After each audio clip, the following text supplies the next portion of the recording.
Hi everyone, good afternoon, and thank you so much for joining the latest MRS Pride event. I am Chantal Le Carpenter, and I'm a project manager in diverse data at YouGov, and I'm also on the MRS Pride steering group, and I'm really glad to be hosting this session with you this afternoon. So let's dive right into it. Here is our amazing lineup for the next hour. First of all, we've got Tag Warner, CEO of Gay Times. He will be giving us a keynote address, after which we will have David Stewart, who is a sexual health activist, and he'll be in conversation with Michael Brown, our chair here at MRS Pride. And finally, we will have Andy from Opinion, who will come and share her recent research on representation on screen and how best to capture gender identity. So we've got a lot to pack in an hour, and thank you all for joining us. So at YouGov, we are proud to be the principal sponsor of MRS Pride. Inclusion is really fundamental it's a fundamental value of our organisation. And we are so pleased to see that our investment in this network is delivering a broader impact in society. So before I hand over to Tag, to set the scene this afternoon and to shine a light on the experiences in our community, especially during this difficult time, I wanted to share some headlines that are generated by Profiles, which is YouGov's audience insight platform.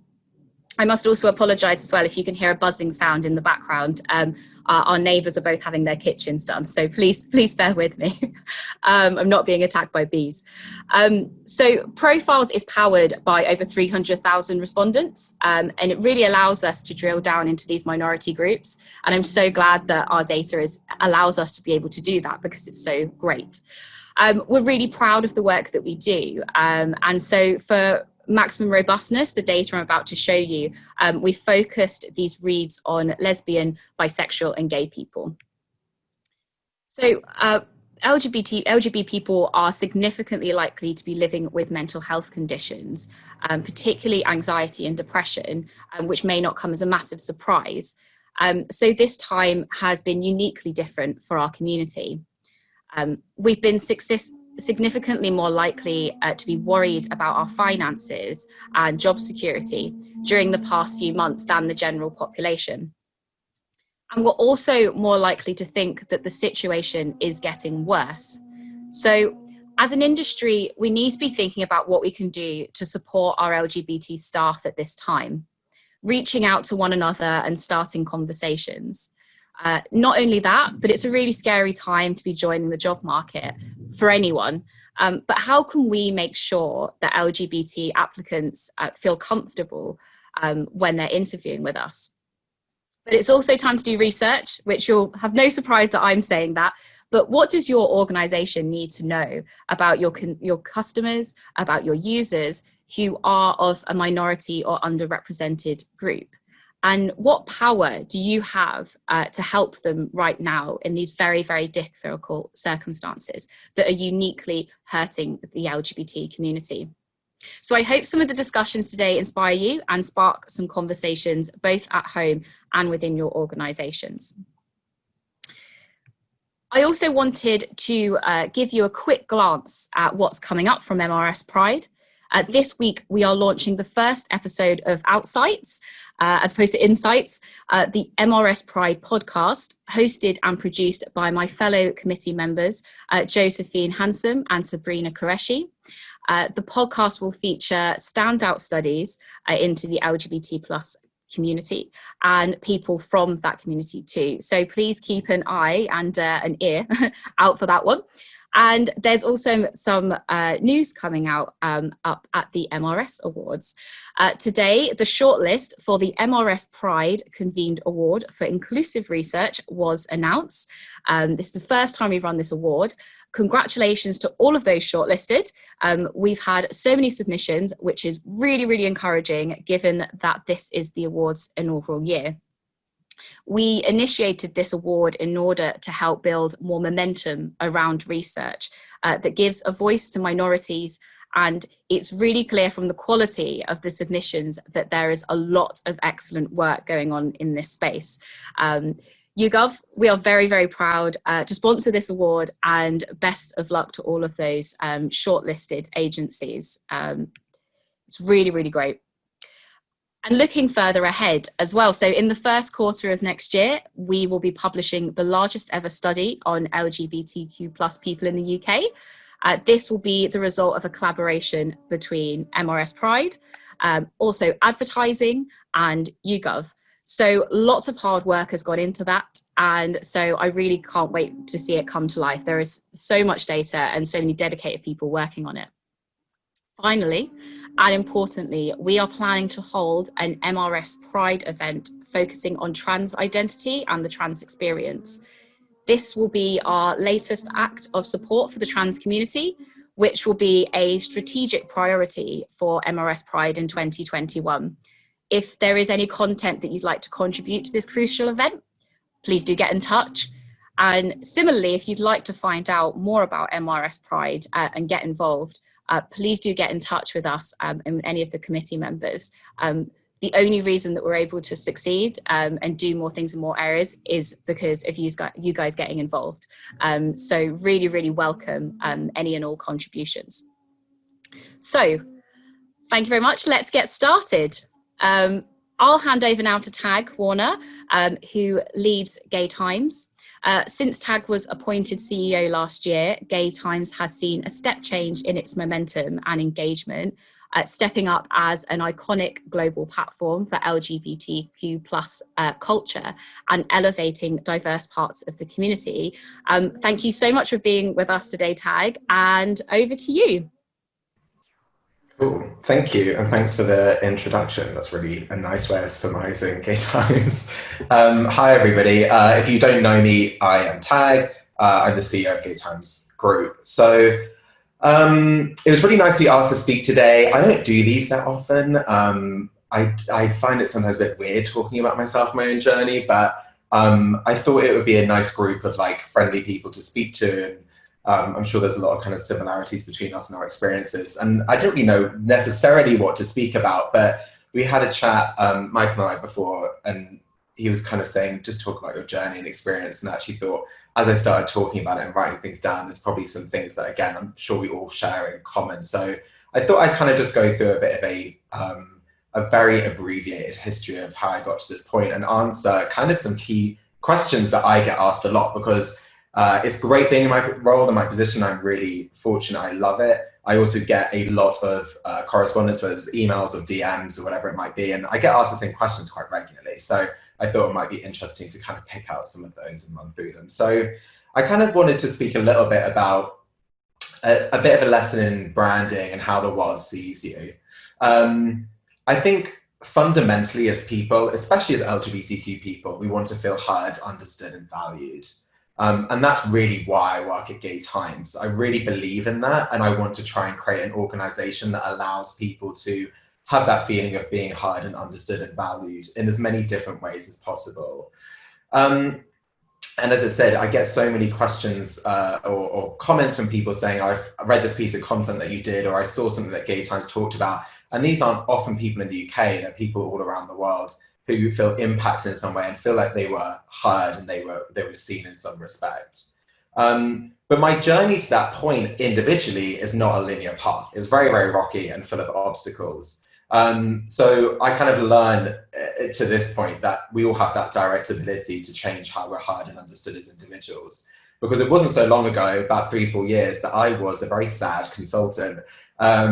And I always believed that I could do something more. And I think, again, as LGBTQ people, we sometimes have that little burning thing inside of us. And I know that some of my siblings have that, and friends do, where you're kind of lying awake at night, staring at the ceiling, thinking like, I know I have more to give to life than this. But sometimes the way that society has explained what we can be is limited in so many ways, even if, for like me, you have so many other privileges that come with you. And I knew that I needed to change kind of in a way how the world would see me, because at that point I was working at a management consulting firm in the city, quite unhappy, and I needed to make that reposition. So it kind of links into this idea of people ask me how I got the job so young. And of course, between the jokes of what I had to do to get here, which there was nothing of that sort, I think it's because I really understood or tried to understand that I needed to create a reality where people could see me in this position. Becoming the CEO of Gay Times at age 24 is something, and it's obviously not particularly common for that to happen. But I knew that I could do it, and I knew that I just needed to convince the people that would make that decision that that was something that could be feasible. So I started kind of by seeing what was really happening in the world and not being afraid to challenge it. I always been fascinated by this idea of people hearing what they want to hear and seeing what they want to see. But I wanted to kind of balance that optimism and excitement around what Gay Times could be between something which was actually real. And the real kind of aspect of me coming to Gay Times was it was a fledgling magazine that wasn't doing particularly well, and was a magazine and an online site. There wasn't really too much more to the organization than that.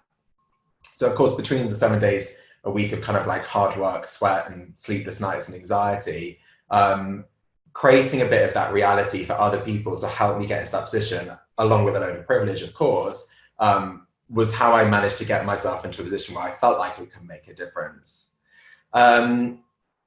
And that's kind of like the truth of the journey. It's very, very rocky, although I don't really talk about that often. And I think that's because people don't really like that narrative. So my other thing that I thought would be interesting just to kind of discuss is particularly because I'm in media, for us to not really believe everything that we read and hear. In particular nowadays, with the amount of social media and media that we're exposed to, I think that's an incredibly important thing. And I still struggle with that personally, but it's something I try and remind myself about. So in 18 months, I've launched a creative agency in Gay Times. We've completely redone our whole content brand. We've launched Gay Times Plus, which is a membership platform. I founded a charity called Amplifund, which feels like a lot in 18 months. And when I say it like that, it sounds really easy and like it's a really great, clean, linear journey. But of course, it's not. And a lot of the time when I do get kind of interviews, etc., people ask me what that breakthrough moment was. And I'm sure you've heard that too, whether it's someone being interviewed who's famous or a celebrity. People love talking about like that moment. How did they break through?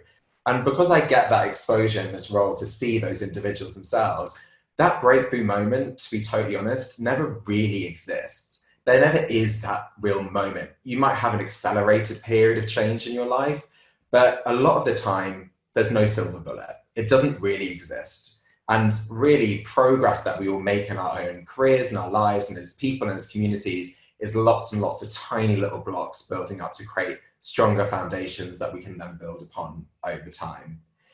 It's funny because, of course, when I meet people, people can't wait to tell me what their silver bullet was. The amount of people that sat down with me when I took over Gay Times and said they had the one magazine that was bucking the trend. The whole magazine industry is in double-digit decline, by the way, year on year in the UK. And of course, coronavirus has made that even worse. But people couldn't wait to tell me that they had that secret silver bullet, when I just knew that that didn't really exist. And of course, whether it's you or me, we all know how we consume our content and perhaps what the best route forward for us was as an organization. So I understood the reality of that, but understood also that the vision and what we portray externally is very, very different. And we see that all in our own lives on things like Instagram. There's no wonder that we all suffer so much now from kind of that social anxiety, if you like, around what we see in the world and how things are being portrayed to us. I don't know about you, but I find it quite triggering sometimes when you scroll through LinkedIn and Instagram and everything else, and you see what people are doing and it feels like everyone else is advancing apart from you. But I think the thing that I try to remind myself, and we have to remind ourselves, is that we are constantly being bombarded with all of that information and it's constantly distracting. And not to discredit anybody else's sort of like advancements, but everybody is displaying their best self at all times on those platforms. And so whether it comes to business or us as a community, we all talk about the positive in our lives, and we're very good at not necessarily talking about those difficult challenges and all those sorts of things. Which kind of brings me on to one of the last things that I feel is quite a core fundamental thing for me that I guess I reflect on quite a lot as an individual and how I lead this company, which is having a balance between an incredibly strong belief system, but also a ruthless sense of reality. Leading an organization like Gay Times requires you, I think, to have those two things in a constant balance, because I'm very naturally optimistic. I really see the best in things, and I'm very excited by life and opportunity. But I'm also quite cynical. I can be a little bit ruthless, so my team say. But as I said at the beginning, I came out of a period of my own personal life where I was actually quite depressed and suffered quite bad mental health periods through being a consultant. So I knew that this whole overwhelming sort of belief system in the same time had a double-edged sword where, because I knew I had so much to give, it also could make me feel quite limited. So that being grounded in sense of reality helps me to balance out some of the negative aspects of that sort of personality trait. And I think the way that I related that to media is that when you work in places like media and LGBTQ especially, I didn't want to be what they kind of call a storefront business, where everything seemed great on the outside, but actually underneath there wasn't a huge amount of substance. I'm really interested in the substance. And media in particular can be total bullshit, basically. You have lots of organizations out there that are saying they're doing X, Y, and Z, when actually you pull back the curtain and it's not quite the same behind closed doors. And I think the thing that's exciting and the thing that we're seeing both through the way that we're interacting as an LGBTQ community, through people's ability to critique things like false news and social media, is we are seeing a growing trend, I think, to people learning more and wanting to lean into authenticity, both within individuals and within communities. And that's how I think, kind of as a combined community, hopefully we can build a slightly better future together. So I think that's probably like a few ideas that are all wrapped up. As I said, I think for me, it was a reflection and a nice chance actually for me to reflect on what's been quite a crazy 18 months. As I said, not a particularly linear journey, but one that might seem that way. But I think my sort of like takeaway from a lot of these things is making sure that you understand your own definition of success, constantly reminding yourself to not compare yourself too much to other individuals. And especially when a lot of us will exist in a minority group, perhaps, it's very easy to allow yourself to be drawn into that ability to not be happy for other people's success on that basis. But I think the way that we all move forward and that we all progress is by allowing ourselves to build each other up and also enjoying our own journey as well. So those are my random spiel in 10, 12 minutes or something. Back to you. Thank you so much, Tag. That such an amazing and heartfelt and actually very honest keynote. There's certainly a lot to inspire us there, but a lot that's touched me personally as well. So thank you so much for sharing that with us. Wow, so next we have up on the agenda, let's get our slides back up. Next we have on the agenda Michael and David Stewart, who, there we go. We've got a Q&A with David Stewart, who is one of the pioneering campaigners who has dedicated himself to raising awareness and tackle the crisis in chemsex, something that a lot of people don't want to talk about and has not been highlighted on the agenda. It's a problem that blights our community and has signs of worsening. And David will be in conversation with our chair at MRS Pride and partner of Insight and Cross Culture at Michael Brown. So I'll stop sharing and hand over to both of you. Thank you. Thanks, Chantal. Thank you. And hopefully David will pop up on the screen. It is such a pleasure. David, are you there? I am there. Hi. Sweet. Thank you. David, thank you for being with us.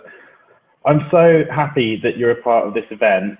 When I first discovered you in the Chemsex documentary back in 2015, your contribution to that film really stayed with me. And I just think you're such a special person in our community. And when we first created MRS Pride, and the team can attest to this, you were really my #1 guest that I really wanted to have on one of our platforms. And I can barely believe that you're here, to be honest. So I admire you.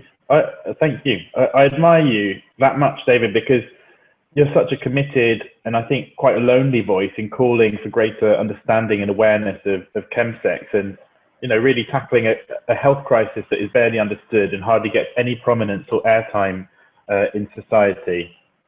And also one that's enshrouded in stigma and in silence. And I think it's one that I recognise with a lot of worry, to be honest, as it's so prominent in South London. It's kind of all around me in the gay culture of South London, I think. So, David, thank you for being here. Thank you. That was gorgeous. These things you say, I feel very welcome. Well, you deserve it. You really do. I'd love to start, David, by understanding a bit about your own journey. I know that you've spoken quite honestly and bravely about, some of the bumps in the road and some of the harder times in that journey. Would you mind just sharing a bit about your background and your own path? Oh, okay. So I had one of those rough. Tag was talking really brilliantly about the LGBT experience, and I'm a 53-year-old man that when I was in my teens, I was kind of struggling with that LGBT experience.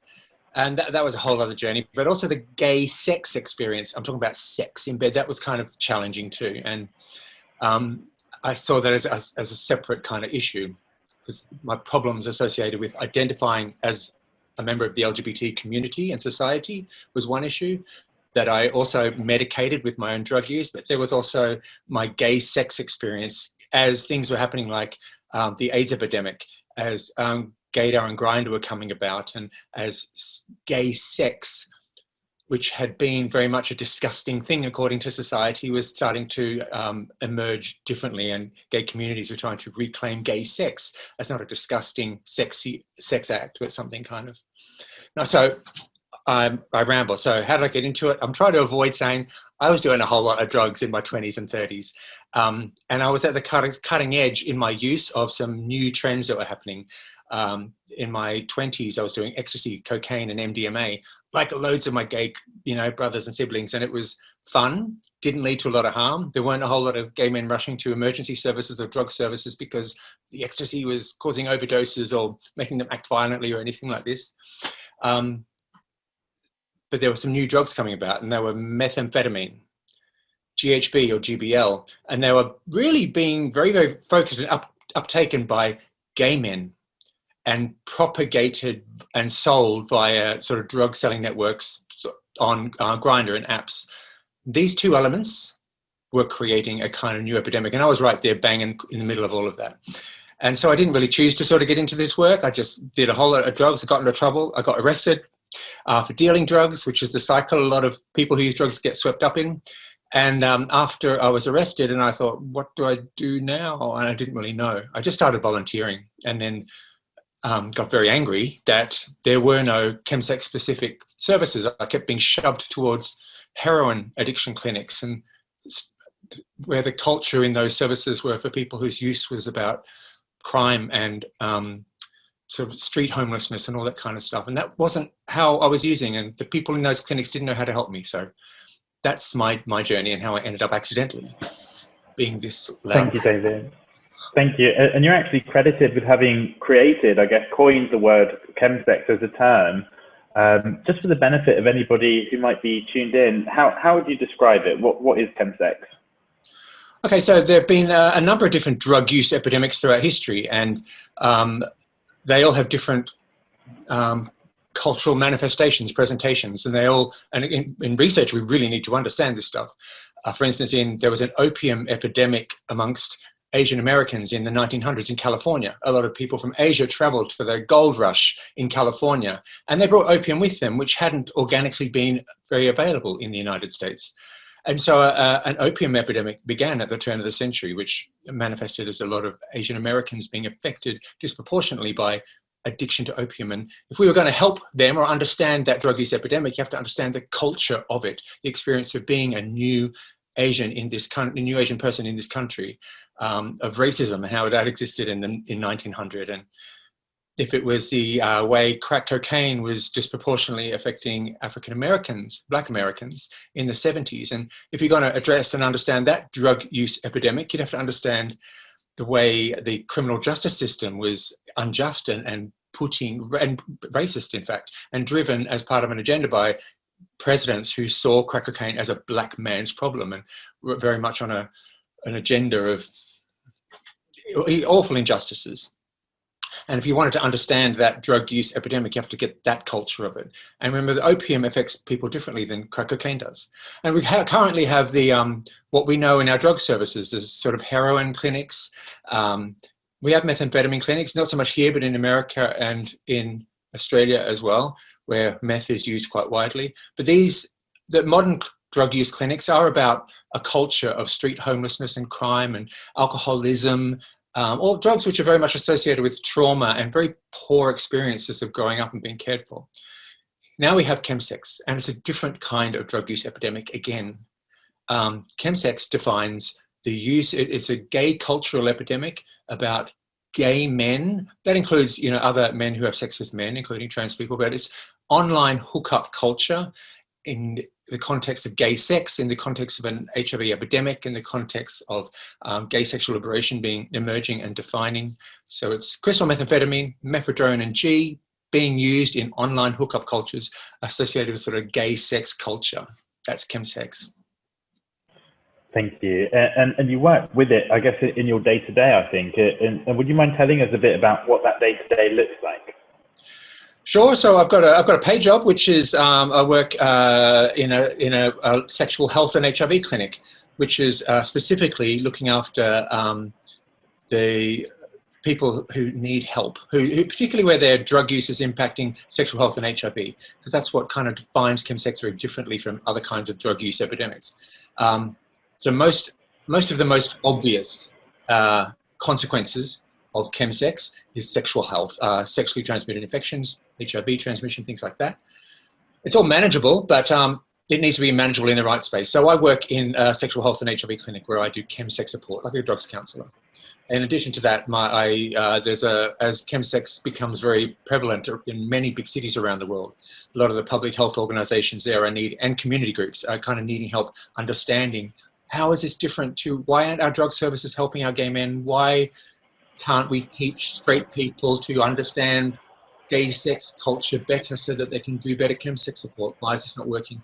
So my job as an activist is to travel around and try to support other governments to get good public health responses and gay communities to develop good community responses too.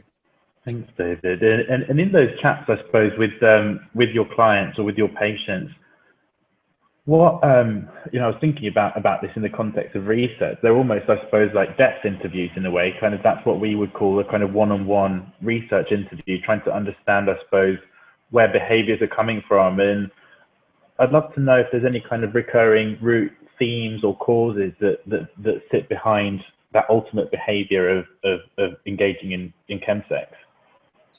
You mentioned earlier that chemsex is kind of prevalent in South London where you live, and it's interesting that some of the very first research on chemsex, very first in 2013, 14, was by Sigma research at the London School of Hygiene and Tropical Medicine. Brilliant stuff, and they did some research particularly on the 3 boroughs of South London where it was so incredibly prevalent, and it's still some of the best research that's used in. Well, it helps me enormously as I travel around the world and do my activism.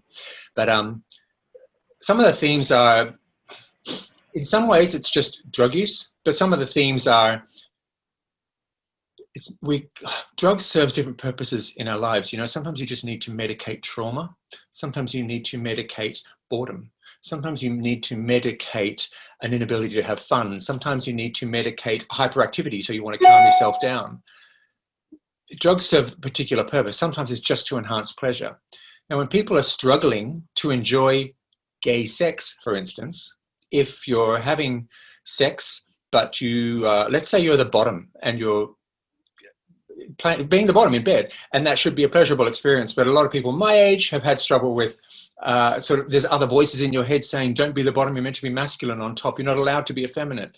That's changing a lot with queer culture, which is good. But there's also, in the bedroom, when you're trying to have awesome gay sex, there might be God somewhere in the room because that's how you were raised, telling you you're an abomination and ruining that experience. There might be your uncle, that awful homophobic uncle whose voice is in your head in that bedroom, sort of saying, that's disgusting what you're doing. Or it might be other things too, like my mum loves me, but she definitely wants to pretend this part of my life doesn't exist, but it's an important part of my life. So there's a whole lot of stuff that can go on in your head when you're just trying to enjoy gay sex, pleasure, intimacy, connection. sometimes we need to medicate that because it's so challenging. And chemsex is about that. And the themes that I see mostly emerging to do with chemsex is people who need to find a way to just be disinhibited and enjoy a gay sex experience. I am talking about penises and bums and gay sex stuff that is uncomfortable for some people to talk about or to think about, including gay men sometimes, because of the way we're raised in the culture we're in. And there's a common theme is a lot of gay men need to medicate that because they can't feel the pleasure when they're doing it. And that's what chemsex is all about. Thanks, David. And that stigma and silence that enshrouds chemsex that I hinted at earlier, I think it manifested really pertinently and very inconveniently in the context of this event. We sent out our invitation for people to sign up, and the word chemsex, I think, blocked the invitation in the email, in the mailer. And I just think it's a perfect example of the way in which people, I think, just when they hear about it in society, a lot of people, I think, just relegate it in their box of things that they don't think about very much, or that feel a bit unsavory or challenging, and they just don't really engage with it too much. And the result of that is that there's minimal, I would say, awareness and understanding about it all, and certainly very little sympathy for it. Instead, just a lot of judgment, I would say. And so I'd like to hear about what's it like to be on that lonely path. Like I say, there's not lots of people doing what you do. Where have you found the strength to keep being that campaigning voice, even when there's not that much investment always coming from the government or from the NHS? Perhaps recently there is more of that, probably thanks to you. But where did you summon up the strength from to continue on that lonely journey?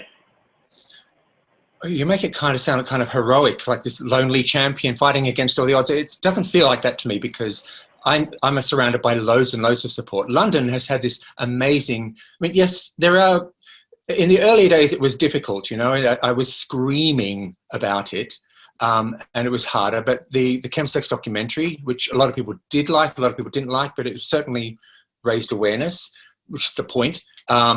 But there are magazines that don't like to talk about it. There are breakfast television shows that like to do a 5-minute segment on it, which is full of alarmism and disgusting gay men having sex on drugs. And there's those challenges. But in London, the community's been great. We've had things like Let's Talk About Gay Sex and Drugs going for years. Not anymore, but it was where community members, not people who use drugs, but just people who thought it's something I see on Grindr and I want to manifest it as some performance art. I want to sing a song about it or do a drag show about it. Or there are drag queens that name themselves after chems. And there are NHS clinics and sexual health clinics that have just said, yes, we know this is happening, no problem. They're not shutting doors or giving me a hard time. There is chemsex expertise in nearly every sexual health clinic in London. And in the UK, it's not unheard of. I would say that, and around the world, I've got loads and loads of other chemsex champions. There's a champion in almost every city who's fighting a lot harder than I am because I've got more support. But I don't feel alone. There's lots of people. There are some cities where there's real struggles, though. Some cities are really, really hard to raise awareness in. Thank you. And have you observed any changes or aggravating factors, any worsening that may have been caused by the last 6 or 7 months of stress and uncertainty? Yeah, well, I think COVID's been really tough on nearly everybody. So think of a person, I talked about medicating certain things. So if a person is medicating loneliness and suddenly they're in isolation. So there are lots of people who might have just engaged in really non-problematic chemsex, like having some sex occasionally and doing it with drugs sometimes just to have fun with friends as part of a low harm cultural experience. Suddenly in lockdown, they were finding that their drug use was a little more about self-medication. Sometimes it turned into sort of lone masturbation because we were not meant to be hooking up. Some people found that they thought, I don't have a chemsex problem, but in lockdown, I'm using more chems. Why is that? I don't understand.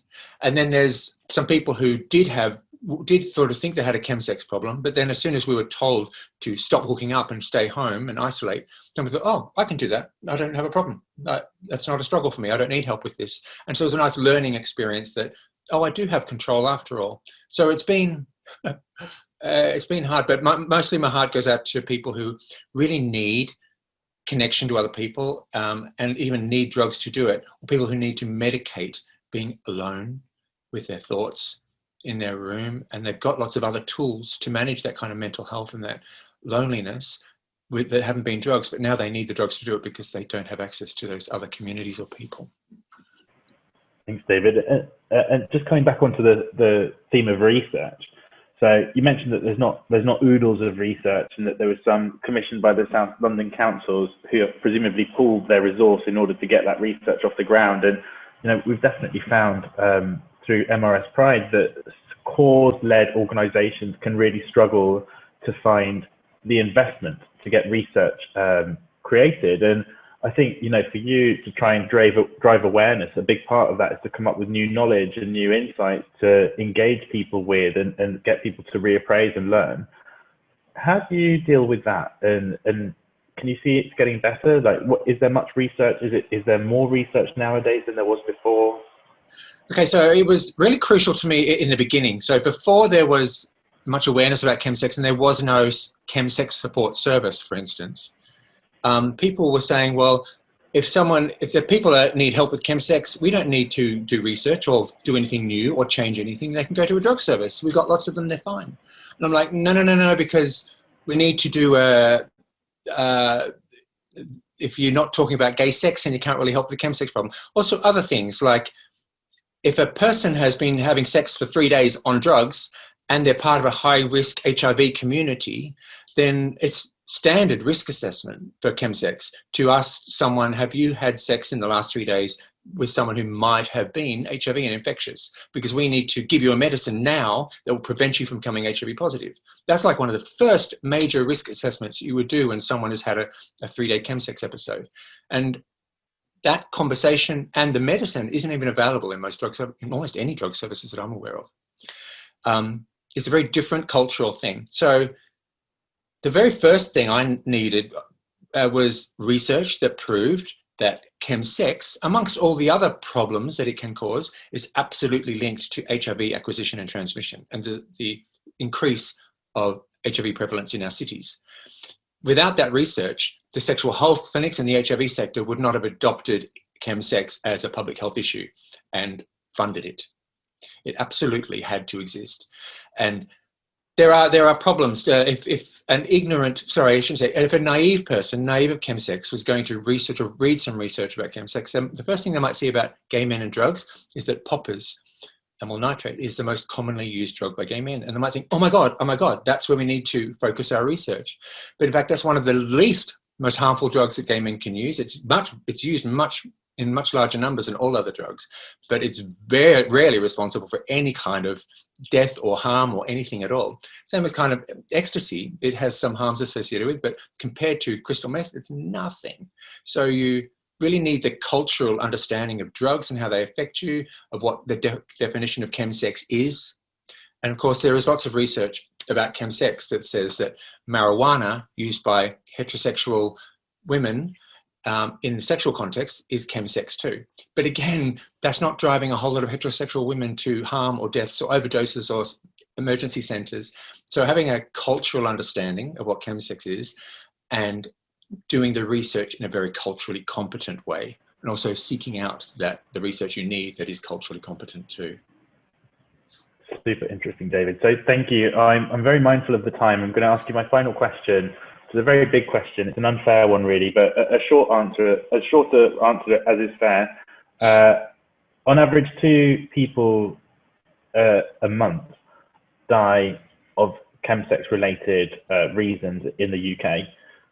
What do you think needs to happen in London? It's London, yeah. What needs to happen in order to try and manage that number down, in your opinion? Awareness, research, kindness, cultural competency. Wow. Really good. Is that short enough? Yeah, no, amazing. And we could have a whole nother panel discussion really about kindness, because I know that's the fuel behind your career, which I admire so much as well. But we have no time for that right now, David. I just want to end by thanking you so much from the bottom of my heart for making time for this. I'm so proud of the fact that you've been a part of this, and we'll be sharing the recording with lots of people for whom it will probably get them to think differently about this issue that is so often relegated into that shameful box of things that we don't think about too much. So thank you, David, and thank you for being you and for being a part of this event. And I'm going to hand back to you, Chantal. Thank you. Thank you so much, David. I'm sorry, there's an echo in here. You are such an important person in our community, and thank you for taking the time to speak to us today. I could listen to you so much more, so hopefully you can come back another time and we can talk more. Next, I would like to welcome Andy Milinthe, who I hope I pronounced the name hopefully right, who is a research manager at Opinion, who will be sharing some headlines from some recent work that she's been running, investigating the importance of representation and how to create gender inclusive customer experiences, which is something that I know a lot of clients and agencies have been very interested in very recently. So I'm excited to hear about this. So over to you, Andy. Hi everyone. Wow, that's a tough act to follow, but I'll try my best. So let me just quickly share my screen. I'm hoping that it works fine. Just give me a couple of seconds. Hopefully you can see that fine. If I can just get a shout saying that you can see it fine or not. I can see it, Andy. We're good. Awesome. Thank you very much. So I'm incredibly honored to be part of this webinar. As I said, tough acts to follow, but I'm really glad that we get to share our research today. So just a little bit about us. We're Opinion. We're a market research agency based both in London and New York, and we work across sort of 4 practice areas. So we do brand and advertising research, we do sort of stakeholder understanding, customer engagement, advertising development, research into new products and that kind of stuff. So so we're kind of, you know, trying to be as diverse in the kind of sort of sections of research that we work in. But let's talk about diversity in advertising and also gender inclusiveness as well. So just to give you a little bit of background, this research was done in partnership with Direct Line Group. They're our client in the insurance industry. I'm sure you've heard of them before, but they own brands such as Direct Line, Churchill, Privilege, Green Flag. So if you've ever tried to apply for insurance, I'm sure you've heard of them before.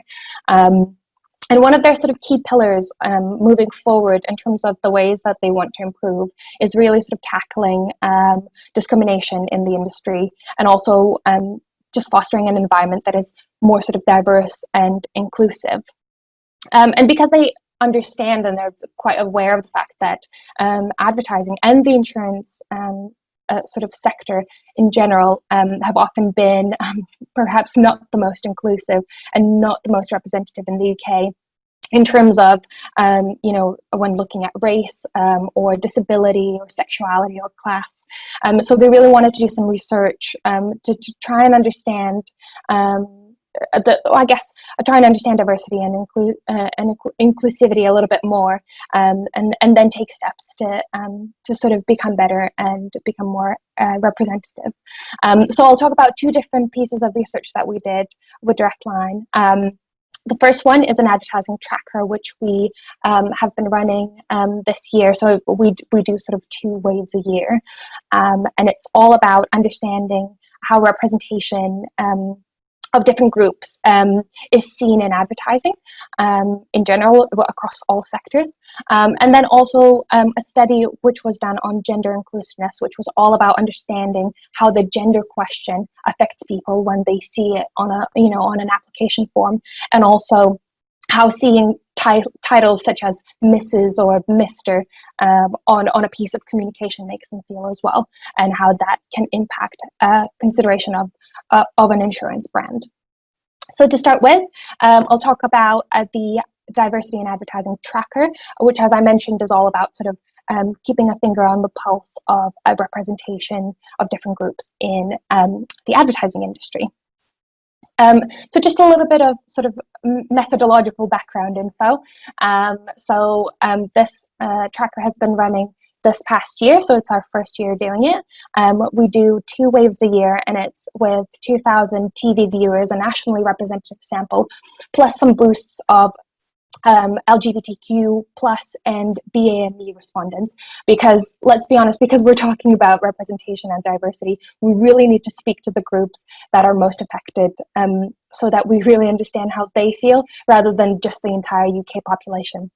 And this year has been kind of slightly strange. The first wave of field work that we did was sort of at the very end of February, and this was when the panic about COVID-19 was really setting in. So there had been the first British death from COVID-19, and the government was, only just sort of trying to figure out a strategy moving forward. And then when we did wave 2, it was all about adjustment. So this was kind of a beginning of August, mid-August. And shielding had finished in certain parts of the country, whilst face masks were really encouraged, and the Eat Out to Help Out scheme began. So 2 very different points in time.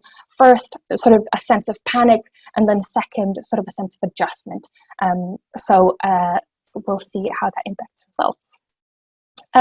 So I guess getting into the results, what's pretty clear is that really reflecting diversity, especially from a sexuality perspective, is a big challenge in the advertising world, which, I mean, let's be honest, it's not going to come as a surprise to anybody.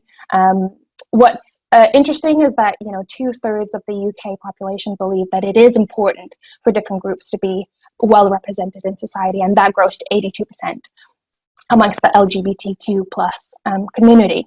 But whilst it's important, what we see is that at the moment, it's really not doing a good job.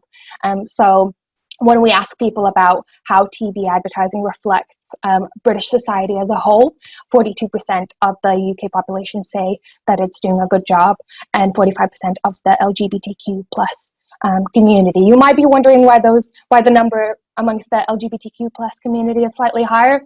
That's not really significant. We'd say that it's kind of sort of pretty stable between the two. But then when we ask people about more specific groups within British society and how well they're represented, that number plummets even further down. So only about 1/3 of people, both within the wider UK society and the LGBTQ plus community, say that TV advertising is doing a good job at the moment.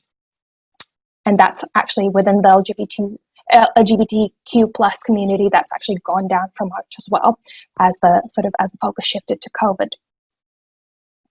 And what that really comes down to is that especially the LGBTQ plus community, they really feel that there is a sense of discomfort when it comes to actually incorporating diverse representation in advertising.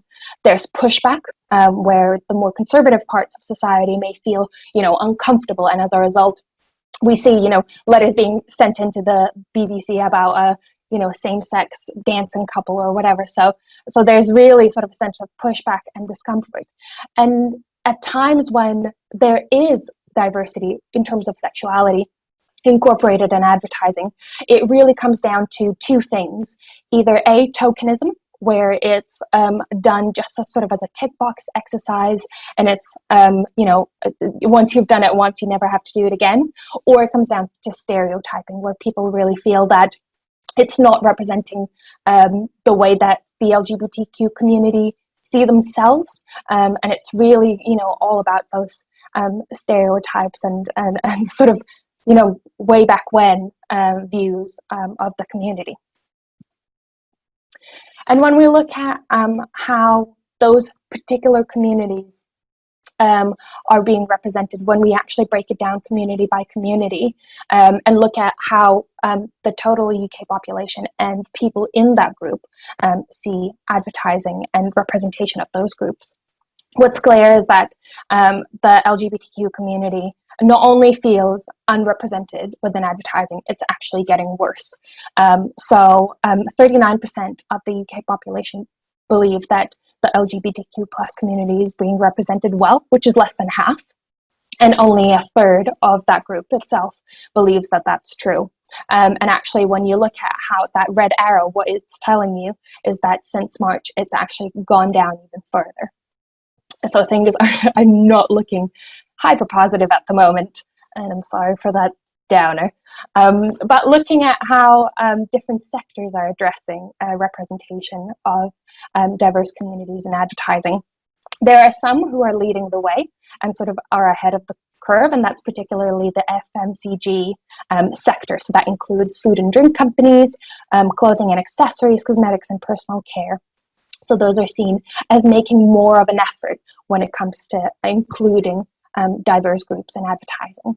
But then looking at the other end of that scale, particularly cars and electrical goods are seen as quite sort of not really putting in much effort to try and make it more representative and more diverse when it comes to their advertising. That's also true for finance, holidays and travel, and household goods. So they've got some work to do. But one thing that I really wanted to do, I'm hoping that this is going to work, is, you know, it's one thing for me to throw all these stats at you, but it's another thing if you actually hear it from the viewers' words. So the people who took part in our research, we asked them to record themselves talking about diversity in advertising. So this is just a little sort of summary video. I'm hoping that the sound is going to work. What I'm going to do is I'm just going to try and share my screen all over again, just to make sure that the sound is included.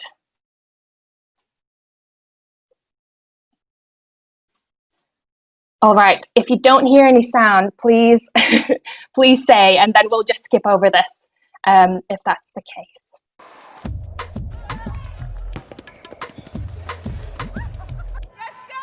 Our heroes hail from Chile, Argentina.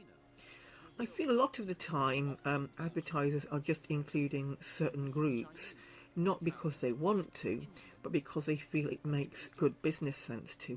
I still feel we're a long way away from people of minority, or people from minority groups being included because they should be.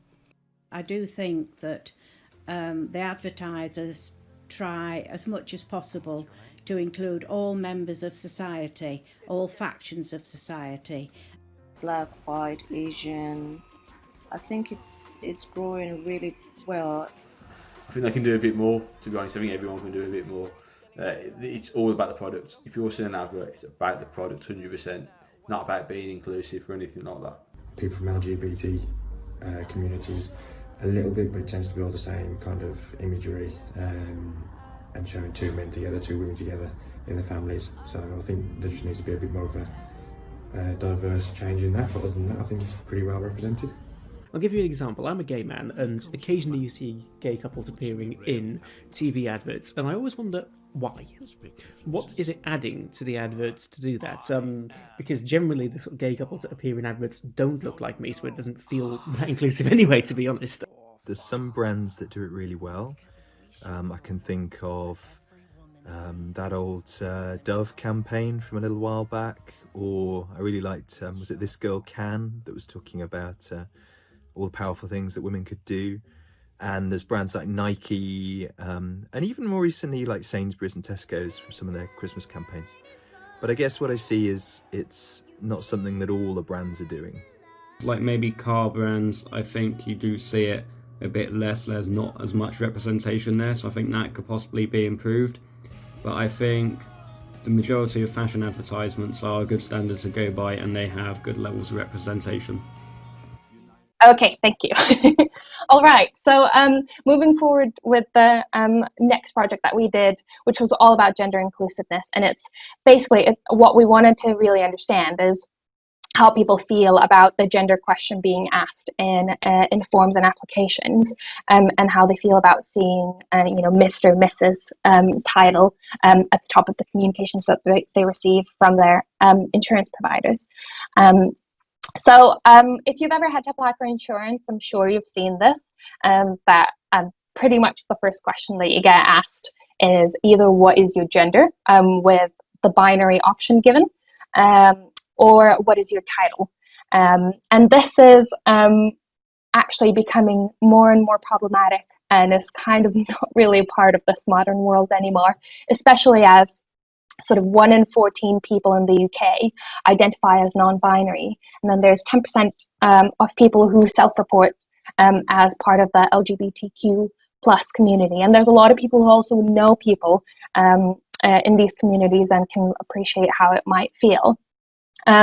So bearing that in mind, we wanted to understand how it really makes people feel when they see a gender question or when they see that title up there. And what's clear is that, first of all, people find it quite irrelevant in the first place. Somebody said it's really unnecessary. Why does a company need to know my gender just to give me access to their insurance plan? So it feels quite kind of slightly backwards, slightly conservative, and just, well, at the end of the day, not very relevant. But what's more than that is that it upsets people. So especially for people who identify as non-binary. I mean, I'm stating the obvious here, so I apologize if it comes across patronizing. But it's hard for people to state their gender. And somebody said, I select female, but I feel more between the two. So for them, it's really difficult to sort of to make that choice. And every time that they're faced with this question, it reminds them of the fact that they're not being included, and you know, and that the way that they see themselves isn't currently being represented. But it goes further than that. And for people who are outside of these communities, so not non-binary, well, cis people or people who are not in the LGBTQ plus community, they also don't like the gender question. So somebody said, you know, it's not relevant, and it just makes a distinction of someone not fitting into that traditional identity. And also, it just feels irrelevant. You know, why do you need to know what gender I am? And furthermore, if I say that I'm female, people might treat me differently as a result. There's also an appreciation for how it must make non-binary people feel. So there are, you know, some people who are not part of that community or are not non-binary, and they say that, you know, they understand that it must be difficult to describe yourself as female or male when those definitions don't necessarily define how you feel about yourself. And furthermore, there's some women out there who are quite pissed off when it comes to this question, because they often find that there's an assumption that they're a missus when they're not, and so there's even sort of almost an insult when it comes to it. And just the fact that they can be identified as single or married just seems quite backwards at this point in time. So what we asked people was how they would feel if insurance companies actually removed the gender question from their quote request forms or removed titles from their communications to customers. And so what we see here is that obviously there's a majority who feel neutral to it, so they don't feel about it either way. But there is actually a further drive when it comes to actually removing the gender question. So 1 in 5 people would like to see the gender question go. It's slightly different when it comes to titles. So there are more people who feel negative about the idea of removing titles. And when looking at why that is, people say that it's essentially because they see it as a sign of respect. And so the removal of a title, especially if you're a straight white male and you don't care either way, for you it's a sign of respect, and if it's not there, they kind of feel hard done by. So there's a little bit of pushback on that side, but still 1 in 10 would like to see those titles go.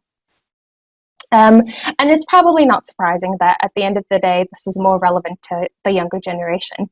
You know, with conversations around gender and gender identity being a lot more open nowadays, and just kind of like more part of the language for younger people, they are more likely to say that they would find it appealing if the gender question went. So actually 24%, so a quarter of 18 to 34-year-olds would like to see the gender question go. And then 18 to 19% of those aged under 45 would like to see titles go. And that's as you go further down, 55 plus year olds are sort of a little bit more conservative about it, but again, not very surprising.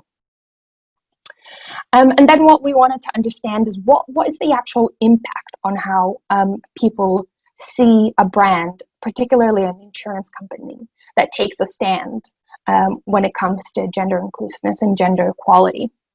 And what we see is that 20% of the UK population say that they are more likely to choose an insurance company that is inclusive and diverse.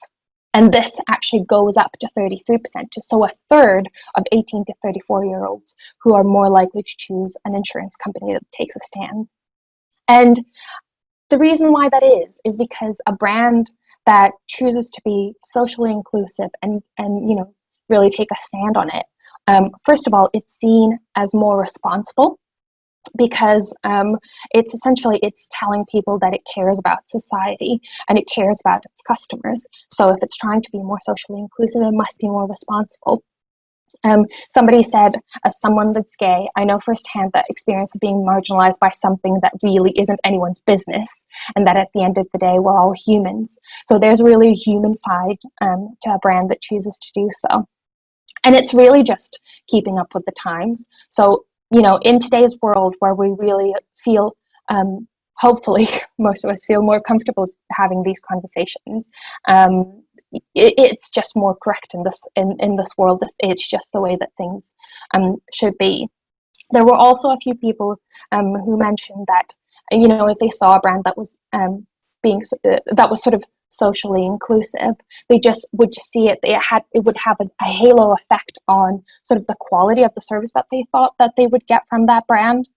So there's really no reason why insurance brands and all other brands that are sort of within the broader sector shouldn't take a stand and be more inclusive towards different genders, inclusive towards different sexualities, race, disability, etc.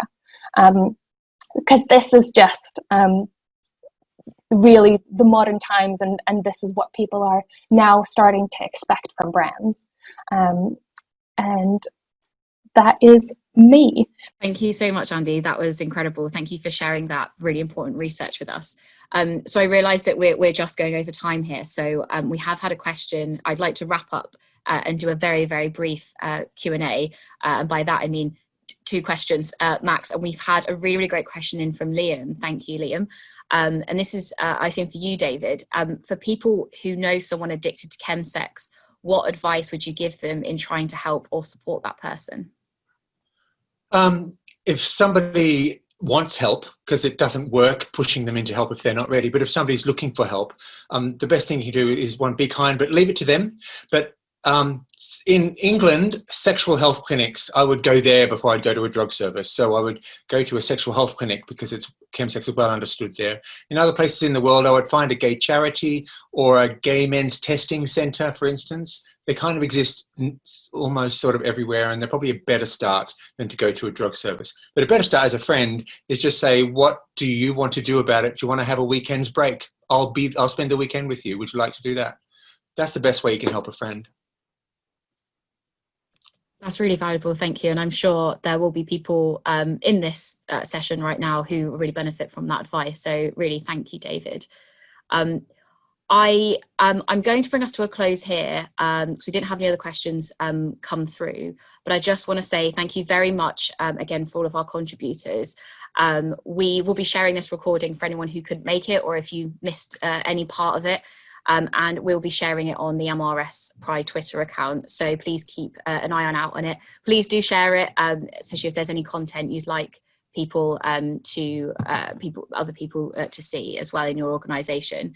So thank you very much. Thank you as well to everyone at MRS. Thank you, John, in the background there organising all of this. And I hope you all have a really lovely evening. Thank you for joining us.